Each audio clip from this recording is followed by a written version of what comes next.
Hello friend, नमस्कार। मैं दिनेश शर्मा। गुरु में गुरु कन्या लगन की कुंडली है। गुरु में गुरु चलेगा 2 वर्ष 11 माह 18 दिन। तो ये जो वीडियो है खासकर ज्योतिष प्रेमियों के लिए है जो ज्योतिष सीखते हैं, और उनके लिए जिसका गुरु में गुरु चल रहा है, गुरु की महादशा में गुरु का अंतर और कन्या लगन है, उनके लिए विशेष वीडियो हो गया। ठीक है, काफ़ी दिनों बाद मैं वीडियो बना रहा हूँ, अपनी निजी ज़िंदगी में व्यस्त था। तो ये मेरा नंबर कांटेक्ट अभी चालू है, ये वाला भी नंबर मेरा बंद है 149 वाला। तो इसी पे कांटेक्ट कर सकते हो ज़रूरत हो तो। इसमें व्हाट्सअप भी है, गूगल पे, फ़ोन पे सब है। ठीक है, और कॉलिंग भी है। ब्रह्मा मुरारी त्रिपंतकारी भानु शशि भूमि सुतो बुधश्च गुरु शुक्र शनि राहु केतु कुर्वन्ते सर्वे मम सुप्रभात। इसी मंत्र से 9 ग्रह शांति होती है। हमारा काम है आपके जीवन के उत्साह को बढ़ाना, ना कि डराना, चमकाना, भ्रमित करना, कंफ्यूज करना, महंगे उपाय बताना और लुटाई पिटाई करना, रत्न बेच के कमीशन खाना। ये ज्योतिष का काम नहीं है। ज्योतिषी का मतलब होता है आपके जीवन में जो तकलीफ है आपको अंधेरे से उजाले की ओर ले जाना, आपके जीवन के उत्साह को बढ़ाना और जीवन जीने में उत्साह का संचार करना, आपको आध्यात्मिकता की ओर ले जाकर चरित्र निर्माण कर अच्छा मनुष्य का निर्माण करना। ये काम है ज्योतिषी का। ये नहीं कि बकरा बनाओ, आया फंस गया है, 5,000 फीस लो, 6,000 फीस लो और रत्न भी बता दो, महंगी पूजा बता दो। सबसे शैतान वो होता है जो कर्मकांडी भी हो और ज्योतिषी भी हो, उसको तो बस क्या है। और फिर जो रत्न भी बेचता और ज्योतिषी भी हो, उनसे बचो भैया। ऐसे लोग बड़े खतरनाक होते हैं। उसे रत्न बेचना है, उसे कर्मकांड कराना है। ठीक है, कर्मकांड और ज्योतिष अलग अलग विधा है। रत्न बेचना और ज्योतिष अलग अलग विधा है। ऋषि पाराशर महाराज ने कहीं पे भी उपाय में रत्नों को नहीं बताया है। आगे आप समझदार है। 95% लोग ज्योतिष के माध्यम से अपना पेट पालते हैं, और ये सिर्फ पेट पालन की विद्या बन गई है। और यूट्यूब के माध्यम से कोई भी व्यक्ति आके कुछ भी बताने लगा है, और आप सुनते हो। आप जानते हो आपके घर में राहु कहाँ? अरे राहु हमारे घर में रहता है क्या? कोई दक्षिण दिशा में कंफ्यूज करेगा, कोई वास्तु में कंफ्यूज करेगा, तो आपको इतना कंफ्यूज कर देगा। कोई कहता आपका मोबाइल नंबर में 8 नंबर तो नहीं है, अरे आधार कार्ड में होगा तो क्या करेंगे? ऐसे आपके दिमाग को बंद कर देगा, क्योंकि आप परेशान हो। और ये मनोविज्ञान वो जानते हैं कि परेशान है मुर्गा, आएगा, फंसेगा, पिंजरे में आएगा, शिकारी बैठा है। डरो मत यार, ज्योतिष विद्या लोगों को भले के लिए बनाई गई थी, ये चोरी करने के लिए नहीं बनाई गई थी। ठीक है, दशाएं काफ़ी लंबी चलती है, और आपके जन्म के साथ ही दशा का निर्धारण हो जाता है। कि जैसे आपको जन्म के समय में रोहिणी नक्षत्र होगा तो आपको चंद्रमा की दशा स्टार्ट मिलेगी, और आपका मूल नक्षत्र होगा जन्म के समय तो केतु दशा मिलेगी, और यदि आपका पूर्वाषाढ़ा, पूर्व फाल्गुनी, भरणी होगा तो शुक्र की दशा मिलेगी बचपन से, जन्म से। ठीक है, तो ये ज्योतिष का विज्ञान है। अभी तक आप राहु की दशा में रहे, राहु से गुरु की दशा में आए हो और गुरु गुरु चल रहा है, तो तमस गुण से आप सत्व गुण में आए हो, तो आपके जीवन में नई चीजें होंगी। तमस से सत्व बढ़ेगा। ठीक है, चाहे वो ग्रह कैसा भी हो, लेकिन आपको सत्व की ओर, ईमानदारी की ओर लेके जाएगा। ठीक, गुरु में गुरु 2 वर्ष 11 माह 18 दिन। ठीक है, कोई भी ग्रह, सब ग्रहों के फल अपनी अपनी अंतरदशा में आते हैं, लेकिन लघु पराशरी तो उल्टा बोलती है यार। लघु पराशरी क्या बोलती है? सभी ग्रह अपनी ही महादशा तथा अपनी ही अंतरदशा में जातकों को अपने आत्मभाव अनुरूप शुभ और अशुभ नहीं देते। क्या नहीं देते? फल नहीं देते। जैसे कि शनि में शनि, शुक्र में शुक्र, गुरु में गुरु जब ये चलेगा तो लघु पाराशरी कहती है कि यार कोई ज़्यादा रिजल्ट नहीं आएगा, अंतरा से कुछ कुछ चलेगा, जीवन तो बंद नहीं होगा, थोड़ा बहुत चलता रहेगा। ठीक है, इसका मतलब गुरु में गुरु बहुत अच्छे फल नहीं देगा, ना बहुत खराब भी नहीं देगा। मारक होगा तो मारेगा भी नहीं। ठीक है, अपवाद मामले में कुछ हो जाए मैं नहीं जानता। ठीक है, ज्योतिष का सिद्धांत है, किसी कुंडली में लगते हैं, किसी कुंडली में नहीं लगते हैं। ठीक है, अनेक कारण, एक सिद्धांत थोड़ी ज्योतिष का, अनेकों सिद्धांत है। एक सिद्धांत दूसरे सिद्धांत को काटता है, दूसरे सिद्धांत तीसरे को काटता है। भैया लाखों के सूत्र हैं इसमें, और इसीलिए ज्योतिष कठिन है। ठीक है, आसान नहीं है, फलित करना आसान नहीं भाई। आपका गुरु कहीं मृत्यु भाग में ना हो, विषघट्टी में ना हो, बुद्धिमान ज्योतिष से उसकी जांच करा लो। ठीक है, ग्रहों के अंश बड़े इंपॉर्टेंट होते हैं। कहीं आपका गुरु 13 अंश 20 कला से 16 अंश 40 कला के बीच में ना हो। यदि होगा तो पंचम नवमांश में होगा, और ऐसा गुरु भी शुभ होता है। अब ये अलग मैटर है कि वो नीच का है, उच्च का है, शत्रु राशि में है, छठे आठवें बारहवें भाव में बैठा, ये सब चीज़ें भी देखी जाती है। एक सिद्धांत को पकड़ के नहीं बैठता ज्योतिष, ठीक है, बहुत तेजी से चीज़ें बदलती है। और पुष्कर नवमांश में तो नहीं है आपका गुरु, हो सकता है कि आपका गुरु मीन में हो और वो 0 डिग्री से 3 अंश 20 कला के बीच में हो, या 6:40 से 10 अंश के बीच में हो, तो पुष्कर नवमांश में कहलाएगा। पुष्कर नवमांश वाले ग्रह भी अच्छे फल देते हैं, ठीक है। अब चूंकि वो मकर में नीच का होता है, तो क्या नीच का जो गुरु है वो पंचम नवमांश में हो 13:20 से 16:40, तो क्या वो अच्छे फल देगा? क्या वो मकर में 6:40 से 10:40 के बीच में हो या 13:20 से 16:40 के बीच में हो, तो क्या वो अच्छे फल देगा पुष्कर नवमांश में भी? ये यार अध्ययन का विषय है। पुष्कर नवमांश के अच्छे फल देते हैं, इसलिए ज्योतिष हमेशा अनुसंधान की ओर इशारा करती है, ठीक है। हमें नहीं पता यार कि अच्छे देगा कि नहीं देगा, लेकिन पुष्कर नवमांश में अच्छे ग्रह अच्छे रिजल्ट देते हैं, ठीक है। पंचम नवमांश में ग्रह अच्छे रिजल्ट देते हैं। तो ये अपनी कुंडली में आप लगा के देखो कि आपका गुरु नीच का हो और कहीं 13:20 से 16:40 का हो। यदि नीच का हो 6:40 से मकर में 13:20 से 16:40, क्या आपका अच्छा दिया? हो सकता है आपका गुरु नीच का और कर्क में जाके उच्च का हो गया नवमांश में, तो अच्छे फल देता है। ऐसे बहुत सारे सिद्धांत ज्योतिष में आपस में टकराते रहते हैं, इसीलिए इसको ब्रह्म विद्या किया है। आसान नहीं है किसी के विषय में फलित कर देना। अभी कोई फलित नहीं कर रहा, सब उपाय बता रहे हैं। कोई रत्न बता रहा है, कोई लाल किताब के टोटके बता रहा है, और सब टोटके, ठीक है, क्योंकि फलित लोगों को नहीं बन रहा है। अब कोई एक आध बनता होगा तो फिर वही बात है, लाखों में खेल रहा है वो, बड़े बड़े लोग आते हैं उसके पास, गाड़ी बंगला वाले, तो अपन जैसे छोटे लोग आते उसके बंगले में घुस भी नहीं सकते, लाखों की फीस होगी, है ना। तो वो अलग मैटर है।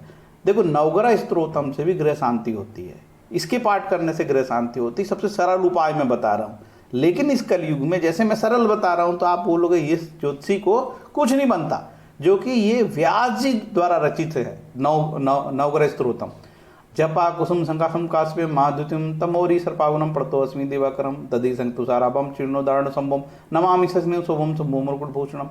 घर से निकलते हो तो सुबह पढ़ लो यार इन 9 श्लोक, ठीक है, इसी में ग्रह शांति हो जाएगी, पैसे भी नहीं लगे। लेकिन जब कोई चीज़ सरल बताई जाएगी तो कलयुग में लोग उसका उल्टा समझते हैं, अरे ये आदमी ठीक नहीं, ये तो उपाय नहीं बता रहा। भाई आपको तो आदत हो गई लाल किताब के टोटके की, है ना, टोटके ने आपका दिमाग को बंद कर दिया है।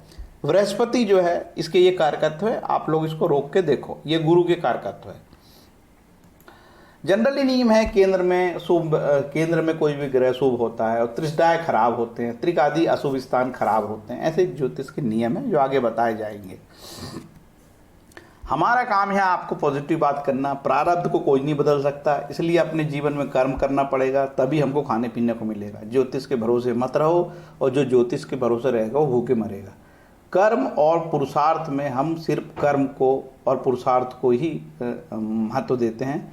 देव और पुरुषार्थ में कौन बड़ा? तो पुरुषार्थ बड़ा। हर व्यक्ति को अपने जीवन जीने के लिए कर्म करना पड़ेगा, तभी उसके पेट में भोजन आएगा, ठीक है। उठो जागो लक्ष्य प्राप्ति तक रुको मत, उत्तिष्ठ जागृत प्राप्य वरान निबोधत। कट उपनिषद का जो ये श्लोक है, जो स्वामी विवेकानंद महाराज बहुत बोलते थे। कुंडली प्रारब्ध बताती है, प्रारब्ध तो भोगना पड़ेगा यार, ठीक है ना। इसका ये मतलब नहीं हम कि ज्योतिष के भरोसे रहें और अपना सारा काम धंधा छोड़ दें। गीता भी कहती है कि नियत कर्म तो करना ही पड़ेगा, तभी तो हमारा शरीर निर्वाह होगा। गीता का अध्याय 3 श्लोक 8, ठीक है। नीतम कुरु कर्म त्वम कर्म ज्याय ही अकर्मण शरीर यात्रा अपिचाते ना प्रसिद्धेत अकर्मण। तू शास्त्र विहित कर्तव्य कर्म कर, क्योंकि कर्म न करने की अपेक्षा कर्म करना श्रेष्ठ है, तथा कर्म ना करने से तेरा शरीर निर्वाह भी नहीं सिद्ध होगा। अरे कोई दशा चलती हो यार, अरे गुरु नीच का हो, उच्च का हो, 6 8 12 में हो, शत्रु राशि में बैठा हो, शनि से दृष्ट हो, सूर्य से अस्त हो, कुछ भी हो, कर्म तो करना पड़ेगा, ठीक है। ज्योतिष के भरोसे रहना नहीं। 3 तत्व होते हैं, तम, रज और सत्व। गुरु क्या देगा? सत्व गुण। आपका गुरु को सत्व गुण बढ़ा दिया। और राहु क्या दिया? अभी तक आपकी राहु चली थी, तम गुण को बढ़ा दिया था। तो सत्व गुण बढ़ाएगा, सत्व गुण ही है राहु। उल्टे सीधे काम नहीं करना जब गुरु की दशा चले तो, ठीक है, नहीं तो बड़ी तकलीफ होगी। गुरु के 3 नक्षत्र होते, पुनर्वसु, विशाखा, पूर्व भाद्र। यदि गुरु आपका पुनर्वसु, विशाखा, पूर्व भाद्र पद में है तो शुभ है। कोई भी ग्रह अपने नक्षत्र में होगा तो मुदित होगा ना, समझ गए। अब ज्योतिष के फलित के अनेक तरीके होते हैं। देश काल परिस्थिति होती है, भाव भावेश, लघु पारसरी, षडबल, ग्रहों के नैसर्गिक कारका, तो पाराशर मुनि के 1800 योग, कारक ग्रह का निर्णय, षोडश वर्ग कुंडली, नवमांश कुंडली, और तो और गंडमूल नक्षत्र, अश्लेषा, ज्येष्ठा, रेवती, अश्विनी, मघा, मूला। फिर इसके बाद जो है अष्टक वर्ग प्रणाली से जांच की जाती है। अष्टक वर्ग प्रणाली से गुरु ने कितने बिंदु दिया, शुभ बिंदु दिया, उस पर जांच होती है। इसके बाद आगे कहता है गुरु लग्न से केंद्र त्रिकोण में स्व उच्च या स्व नवमांश में हो तो सुखप्रद होता है। यदि गुरु नीच राशि का, नीच नवमांश में, लग्न से छठे, आठे, 12 स्थान में हो तो कष्टप्रद होता है। यदि गुरु सप्तमेश हो तो शरीर में पीड़ा होती है। उस दोष के शांत्यर्थ शिव सहस्त्र नाम रुद्री का जप तथा गोदान करे तो अभिष्ट सिद्ध होता है। ये ऋषि पाराशर बोलते हैं। आपको इतना तो समझ में आ गया, गुरु के लिए शिव की आराधना करना है तो शिव के ढेर सारे मंत्र, जाप, स्तोत्र पाठ है। शिव स्तोत्र रत्नावली गीता प्रेस ने छापा है। किसने मना किया है यार? पढ़ो, कोई भी किसी प्रकार से शिव की आराधना करो। यदि आप अपने गुरु के माध्यम से मंत्र जाप प्राप्त है तो गुरु मंत्र पढ़ो, ये शिव सहस्त्र नाम ले लो, ठीक है, ग्रह शांति होगी। अब गुरु आपका कहीं 12वें स्थान पे ही बैठा हो, यहाँ पे इस तरीके हो तो कन्या लग्न में, ये ज़्यादा तकलीफ देगा यार।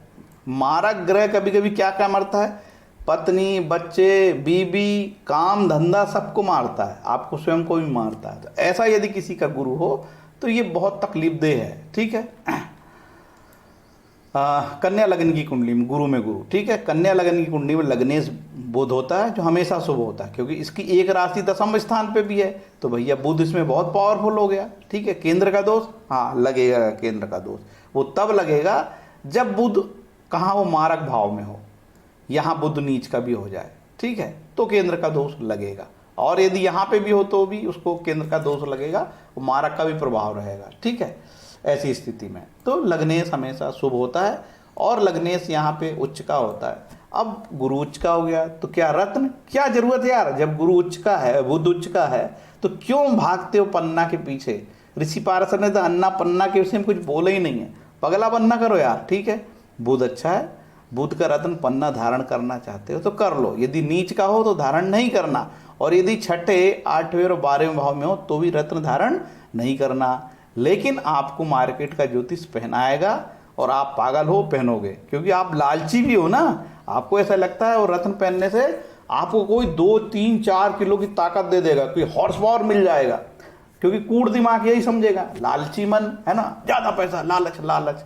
तो लालची लोगों के लिए कोई उपाय नहीं ज्योतिष में। ज्योतिष विद्या लालची लोग के लिए है भी नहीं, ठीक है, आध्यात्मिक लोगों के लिए। अब शुक्र को देखते हैं। शुक्र मारक है, न्यूट्रल है, दूसरा भाव बहुत अच्छा है तो क्या होगा? शुक्र ये तो न्यूट्रल हो गया। शुक्र भैया यहाँ पे राजयोग कारक है। शुक्र और बुध की युति राजयोग कारक मानी जाएगी यहाँ पे, ठीक है। तो इसका जो रत्न होता है हीरा, हीरा पहनने की किसी की इच्छा है तो वो धारण कर सकता है। लेकिन यदि शुक्र नीच का हो तो, क्योंकि मैं तो भाई पैसे कमाना है मेरे को, तो मैं तो रत्न व्यापारी हूँ, तो नीच का होगा भी तो मैं हीरा पहनाऊंगा। और यदि छठे और 8वें 12वें में भी तो भी मैं हीरा पहनाऊंगा, क्योंकि मेरे को कमीशन मिलता है। मेरे को तो कमीशन से मतलब है ना यार। तुम्हारी ऐसी की तैसी हो जाए उससे क्या लेना देना मेरा, मेरे को तो कमीशन चाहिए। परिवार पालना, पेट पालना, बोलते भी लोग अरे साहब पेट पालना, अरे पेट पालना तो किसी का गला काट लोगे क्या? नरेगा में काम करो, मजदूरी करो, होटल में काम करो, बहुत सारे काम है, गोलगप्पे की दुकान लगाओ, स्वतंत्र व्यापार करो, कुछ भी करो, लोगों को लूटो मत यार, ठीक है। बहुत सारे व्यापार है करने के लिए, जरूरी है कि तुम ज्योतिषी ही बनो। मंगल, मंगल कैसा है? मंगल इस कुंडली में उपचय होकर बहुत खराब है, अष्टमेश होकर बहुत खराब है। कन्या लगनी कुंडली में सबसे खराब ग्रह मंगल, तो भी मंगल का रत्न पहनाऊंगा, मैं ज्योतिषी हूँ, मुझे कमीशन है। अब हो सकता है मंगल उच्च का हो गया तो उच्च के ग्रह के रत्न धारण ही नहीं किए जाते, ठीक है। और ये मंगल उच्च का हो गया हो, शनि 7 में हो, शनि की दृष्टि हो यहाँ से, और कहीं राहु आहु भी हो यहाँ पे, और सूर्य हो, तो ये मंगल संतान को मार देता है, समझ गए? संतान हानि करता, लोगों की 2-2, 3-3 संतान होती है, बीमार होकर खत्म हो जाती है। लेकिन मंगल पीड़ित होना चाहिए तब, शुद्ध उच्च का हो, गुरु की दृष्टि हो तो कभी नहीं होगा। अब जैसे यहाँ से गुरु की दृष्टि भी होगी तो कोई नुकसान नहीं करेगा, ठीक है, ऐसा समझना, ठीक। तो ये मंगल का रत्न धारण नहीं करना, कहीं बैठे मंगल, और मंगल नीच का हो तो बिल्कुल, मंगल नीच का हो तो सवाल ही नहीं उसके रत्न पहनो। लोग मंगल नीच का तो भी उसका मूंगा पहनवा देते हैं। क्योंकि दिमाग कूड़ दिमाग है। वो ऋषि पाराशर की एस्ट्रोलॉजी करते हैं ठीक, और उपाय ठीक उल्टा बताते हैं, क्योंकि धन कमाना है, मुझे तो पैसे कमाने यार, मोती बेच के कमीशन कमाऊंगा। अच्छा, लोग भी तैयार है बेचारा, वो तो बेच ही रहा है, लोग भी बिल्कुल उतावले हैं रत्न पहनने के लिए, भैया मैं रत्न पहनूंगा ही पहनूंगा। ज्योतिष का रत्न से कोई लेना देना नहीं, साफ बात बता देता हूँ, बुरा लगे तो ना देना, डिसलाइक वाइक सब ऑप्शन वो भी डाल देना, गाली भी लिख देना, तुम्हारे देखने नहीं देखने से हमारा कोई फर्क नहीं पड़ता यार, समझ गए ना, सबका जीवन चलता है। गुरु, गुरु को केंद्र का दोष लगता है भाई, इसमें आपका मेन है गुरु। अब गुरु यहाँ पर हो तो मारक हो गया भयंकर, बहुत तकलीफ देगा। अब मारक क्या करता है, कभी कभी काम धंधे मारता है, कभी पत्नी मारता है, आपको मारता है, संतान को मारता है, दुनिया की ऐसी तैसी करेगा वो, ठीक है ना। तो गुरु खराब है इसमें, ठीक। अब गुरु यहाँ पे बैठा है, इसके बाद पुखराज पहनने की जिद करोगे तो गुरु पावरफुल होगा तो बहुत मारेगा, ठीक है। और गुरु नीच का हो गया तो बिल्कुल पुखराज पहनने की जरूरत नहीं है। यदि गुरु लग्न में बैठा है, अपने घर को देखता है, ठीक है, ऐसे तो कन्या लग्न की कुंडली वालों को पुखराज पहनना ही नहीं चाहिए, क्योंकि मारक है वो, केंद्र का दोष भी लगता है उसको, ठीक है। और भूल के भी कहीं यहाँ बैठा हो, ठीक है, तो नहीं पहनना, और यहाँ हो तो बिल्कुल नहीं, यहाँ हो तो बिल्कुल नहीं, यहाँ हो तो बिल्कुल नहीं, ठीक है। कोशिश करोगे जैसे कि लग्न में हो, मैं तो इसका रत्न पहनने से मना करता हूँ, नहीं पहनना भैया रत्न, क्योंकि मारक है। अब शनि, शनि इस कुंडली में पंचमेश होके अति शुभ है, लेकिन षष्ठेश होके खराब है, तो मिश्रित फल देगा, अच्छा बुरा दोनों प्रभाव हो गया, ठीक है। इसका रत्न नीलम, षष्ठेश का रत्न धारण नहीं करते। षष्ठेश पावरफुल होगा तो रोग ऋण बीमारी कोर्ट कचहरी लड़ाई झगड़े उत्पात सब खड़े करेगा, ठीक है ना। और शनि कहीं उच्च का हो तो लोग शनि उच्च का तो भी नीलम धारण करने के लिए जिद करते हैं, क्योंकि पैसे उछल रहे हैं, कहाँ से जाएं, क्या करेंगे, अब उछल रहे हैं तो पहनेगा वो। और शनि नीच का हो गया तब भी भाई, मैं शनि यहाँ नीच का हो गया तो भी रत्न धारण करने की जिद करते हैं लोग, और करते भी हैं, क्योंकि मार्केट में 99% ऐसे वीडियो बनाए गए हैं। और कुछ ज्योतिषी तो उनको कुछ नहीं बनता है, वो ज्योतिष कुंडली विश्लेषण भी नहीं बनता, लेकिन उनको उपाय बनते हैं, सिर्फ वो उपाय बताते हैं लोग, उपाय ज्योतिष हो गया। अरे ज्योतिष का उपाय से कोई लेना देना नहीं, फलित बताने यार भाई, फलित से मतलब रख, हमें क्या लेना देना, तेरे जिंदगी में जो होना तो होगा, प्रारब्ध को कोई रोक सकता है क्या। तो इस तरीके से नीलम पहनने से आपको बचना होगा, ठीक है। अब चलते हैं, अब शनि यहाँ कैसे फल देगा, बस शनि अपनी राशि में बैठा है, कोर्ट कचहरी में विजय होगे, शत्रु को हरा दोगे, ठीक है, पावरफुल बन जाओगे। छठा शनि कोई नुकसान नहीं देता, ठीक है, और अपनी राशि का तो बिल्कुल नहीं देगा। अब हो गया यहाँ पे मंगल बता दिया, शुक्र बता दिया, सबका बता दिया, अब चंद्रमा बच गया। चंद्रमा उपचय है, उपचय को ऋषि पाराशर ने इसके लॉर्ड को अच्छा नहीं माना है, मतलब इसका जो स्वामी चंद्रमा है वो कहीं पे भी बैठेगा वो हार्म करेगा, हानि करेगा, ठीक है। इसका रत्न पहनने से बचना, और कहीं यहाँ नीच का हो गया तो ये राजयोगकारी हो गया, उपचय होके उपचय में गया तो ये राजयोगकारी हो गया, ये हानि नहीं देता है ऐसा चंद्रमा, ठीक है, लाभ देता है। और कहीं यहाँ आ गया तो ठीक है, ये भी उपचय का उपचय में आ गया, कोई हानि नहीं करेगा, ये फायदेमंद हो जाता है कई बार, ठीक है। पीड़ित और पीड़ित हो जाए तो वो थ्योरी है, नेगेशन थ्योरी, ठीक। तो फिर भी इसका रत्न नहीं पहनना हमको, ठीक। मोती सबसे कॉमन ग्रह, किसी को भी ज्योतिषी पहनाते रहते मोती। अच्छा, लोग भी इतने पगले बिल्कुल कुछ नहीं समझते, कोई कुछ भी बता दे पहन लो, जो कि ज्योतिष का रत्नों से कोई लेना देना नहीं, ठीक। सूर्य महाराज ये न्यूट्रल है, न्यूट्रल का मतलब ये होता है ये जिसके साथ रहेगा वैसे फल देगा। अब सूर्य के साथ कौन ग्रह है उसके फल ले लेगा वो, कि लघु पाराशरी बोलती है न्यूट्रल है ये, कोई इससे कोई उम्मीद नहीं करो, लेकिन ये दूसरे के साथ बैठ के वैसे फल देने लगेगा। 12वें भाव के रत्न धारण नहीं करते, इसके लिए होता है माणिक, ठीक है। उतावली न करना, नहीं सब पैसे लुट पिट जाएंगे। हो सकता है यहाँ उच्च का हो, ठीक है, यहाँ आपका सूर्य उच्च का हो, ठीक है, ये सूर्य यहाँ उच्च का हो, ऐसे भी कोई लाभ नहीं होता, ठीक है। लेकिन 8वें स्थान के जो फल हैं, गोपनीय और रिसर्च अनुसंधान, ऐसी चीज़ों में जातक की रुचि बढ़ जाती है। इस तरीके से लाभ, गोपनीय तरीके से लाभ उसको जीवन में कुछ मिलते हैं, ठीक है। फिर भी कोई भी ग्रह 6, 8, 12वें भाव में उच्च का होता है तो बहुत अच्छे रिजल्ट नहीं आते, ठीक है।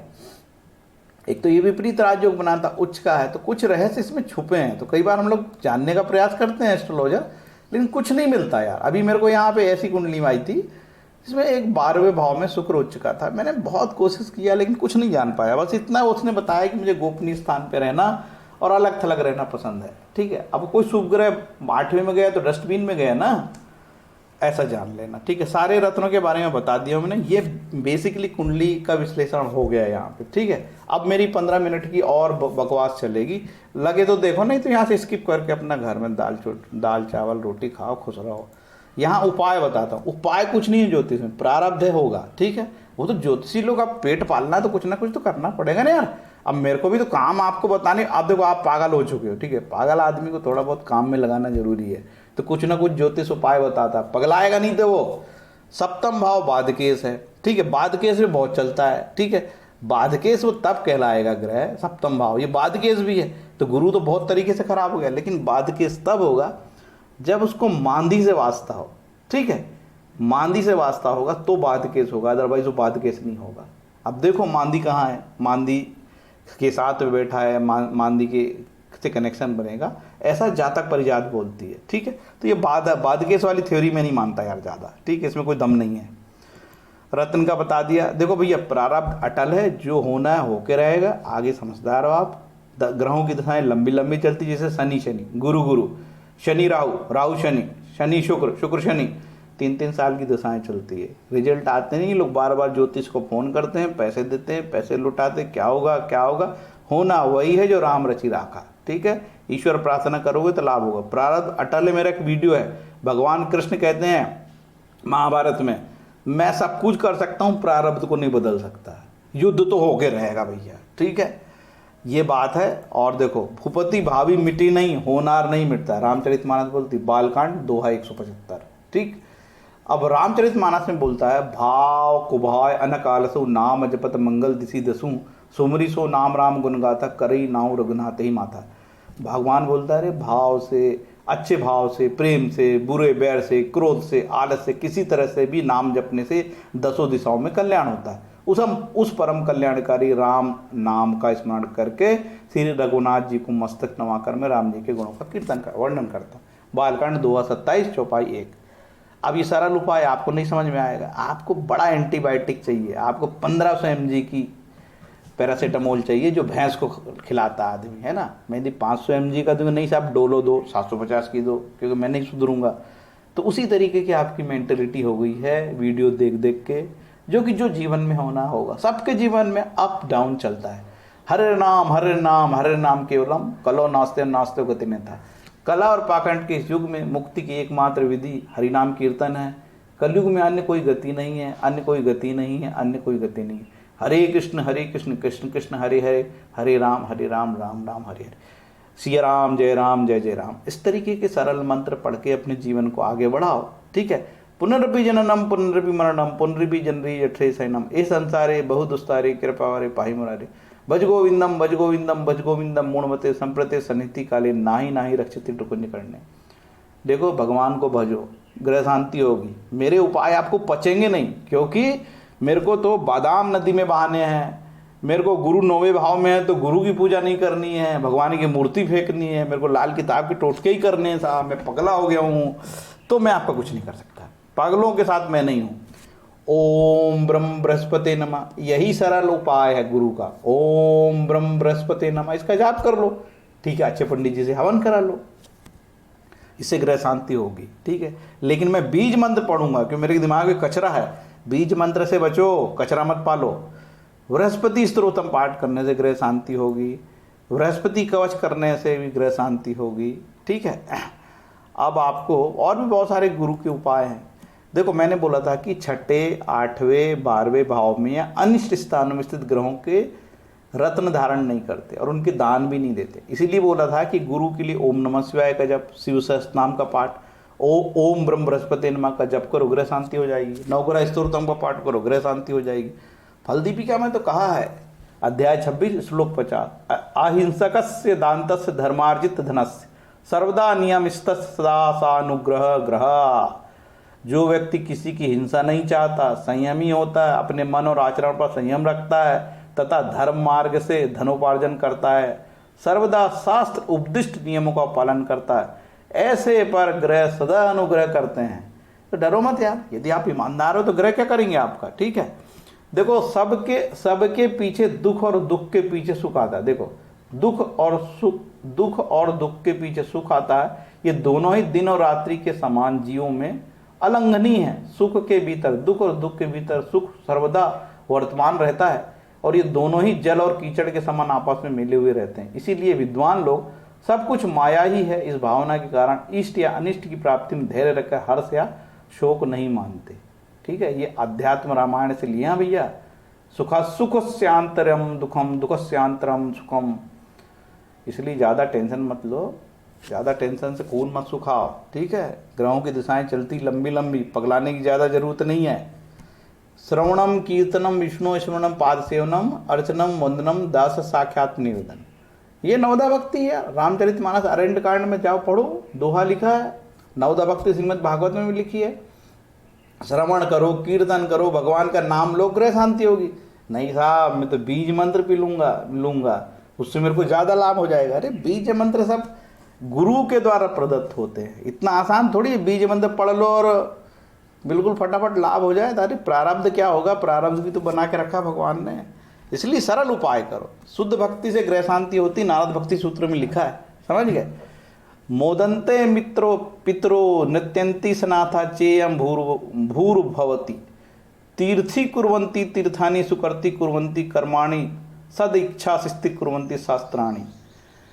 शुद्ध भक्ति से आपके समस्त ऋण, जैसे मातृ ऋण, इसी से तो डराता है ज्योतिषी आपको। मातृ ऋण है, पितृ ऋण है, पृथ्वी ऋण है, देव ऋण है, तीर्थ ऋण है, कर्म ऋण है, पिशाच योग भी बताता बदमाश लोग, ऋण आदि से समाप्त हो जाते हैं।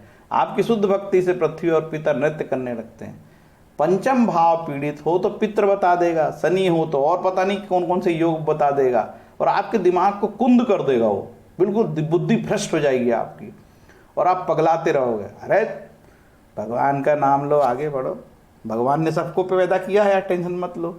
और तो और गीता में भगवान कहते हैं क्षिप्रम भवति धर्मात्मा सस्रवत शांति निकच्छति कौनते प्रति जानी नामे भक्त प्रणिशति। मेरे भक्त का कभी विनाश नहीं होता, तो इसलिए भगवान भक्त बनो। ठीक है,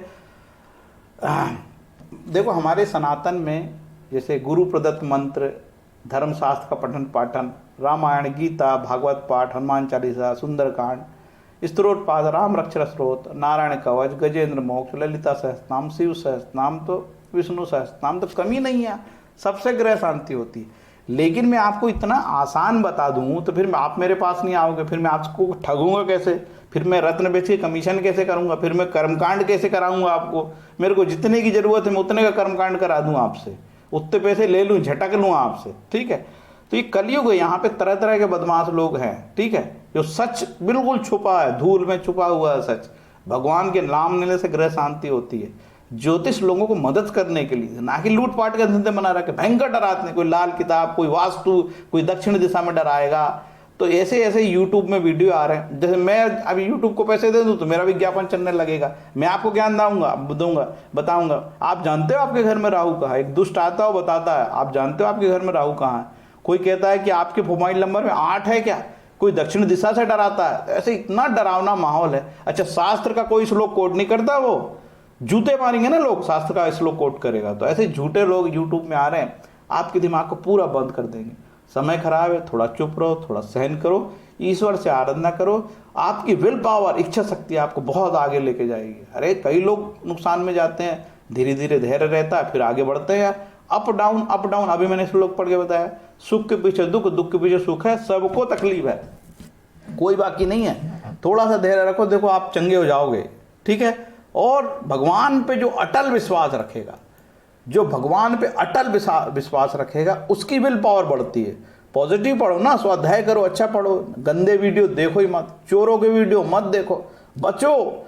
जो गंदे टोटके, अब बोले बादाम बहा देना, अबे कुत्ते को रोटी दे देना तो मछली को रोटी देना। अरे सब प्रकार का दान लाभप्रद है, कुत्ते को रोटी दो, मछली को रोटी दो, चींटी काटो, सब प्रकार का दान लाभप्रद है। किसी भी प्रकार की चैरिटी लाभप्रद है।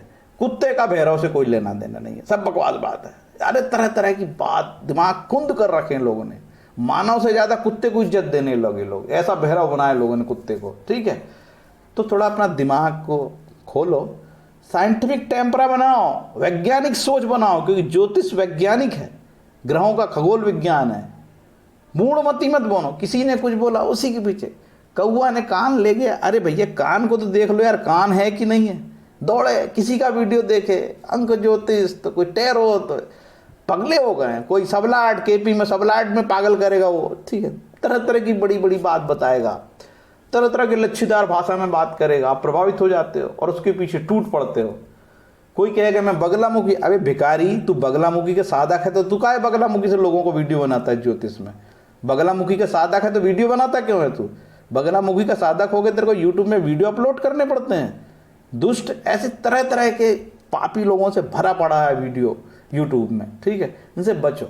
सिद्ध आखिरी उपाय ये विष्णु सहस्त्र नाम का उपाय है, परम कल्याणकारी, परम कल्याणकारी, इससे ऊपर कुछ नहीं है। सब 9 ग्रह शांत हो जाएंगे, 27 नक्षत्र शांत हो जाएंगे, कोई फर्क नहीं पड़ता। गोचर इधर हो, गुरु का गोचर हो, शनि का गोचर हो, बुध वक्री हो, तरह तरह से डराते हैं। अभी तो बोलेंगे कि शनि आज 19 डिग्री से 20 डिग्री हो गया, उसमें भी वीडियो बनाएंगे लोग, 20 डिग्री से 21 हो गया, उसमें वीडियो बना के डराएंगे लोग। अरे गोचर है यार, आता जाता रहता। पूरी दुनिया के लिए गुरु महाराज चला, पूरी दुनिया के लिए शनि महाराज चला है, तुम्हारे अकेले के लिए चला है क्या? तो काय को डरते हो? एक लग्न का, आपकी जो मीन लग्न है, मीन के 20 करोड़ होंगे, मेष लग्न के 20 करोड़ लोग होंगे पूरी दुनिया में, 30 करोड़ लोग होंगे, तो गुरु चला तो 30 करोड़ लोगों को दुख देगा, तुमको अकेले देगा क्या? तो ऐसे मन में दुनिया भर के डर मत पैदा करो, साइंटिफिक टेम्परा बनाओ। खगोल ज्योतिष विज्ञान है तो वैज्ञानिक सोचो। ऋषि मुनि ने क्या बोला है? दुर्गा सप्तशती का पाठ, शिव सहस्त्र नाम का पाठ, विष्णु सहस्त्र नाम का पाठ, और अपने जो दान, चैरिटी, ठीक है, दान पे उन्होंने बात करी। सभी प्रकार का दान, गरीब गुरबों को दान करो, दया का व्यवहार करो, अच्छा आचरण करो, गलत काम नहीं करो तो ग्रह शांति होगी। और 9 ग्रह स्तोत्रम का पाठ करो तो ग्रह शांति होती ही होती है। 31 मिनट का लेक्चर मैंने दे दिया हूँ, कुछ लोगों को अच्छा लगेगा, कुछ रत्न व्यापारी और कुछ कर्मकांडी गाली दे सकते हैं तो मैं उनका मैं डिलीट कर दूंगा। मैं गाली भी देते हैं, भयंकर गाली देते हैं कुछ तो। भाई कुछ लोग रत्न व्यापारी जो है वो ज्योतिषी बन गए, उसको तो बेचना ही बेच रहा रत्न यार, उससे तो बचो भैया। हरे कृष्णा।